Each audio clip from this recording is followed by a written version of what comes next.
Start. શાક રોટલી પણ ઠામડા આમ ઊંચું બોલી જયારે બોલ ને મોઢું ત્યારે એકારે ખોલી એમ શાક રોટલી કચરા પોતા એમ આ તો ઉપર લઈ લે. અમારા ફ્રેમ કેમ કટ કરું મારે કે તું ફ્રેમ કેમ કટ કરું મને ખબર કઈ બોલ હાલ રોહિત કર સ્ટાર્ટ.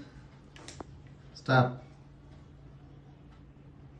શાક રોટલી તો શું કરું અરે જયારે બોલ છે એકારે મોઢું ખોલી જેમ શાક રોટ એમને તો એમ જ શાક કરું. રોટલી કચરા પોતા થાંભળા ઈ બધું આવડવું જોઈએ. કચરા પોતા ઠામડા ઈ પણ જરૂરી ઈ પણ આવડવું એ જોઈએ. પણ આવડવું છે હા હા કર start. રોહિત ફટાફટ. સ્ટાર્ટ. શાક રોટલી જોતો એક તો મને હતું. હાલ. કઈ ચાલો મેન વસ્તુ તો બાકી રહી ગઈ એટલે સમજા મેન વસ્તુ તો બાકી જ રહી ગઈ. આયો કર રોહિત start. સ્ટાર્ટ.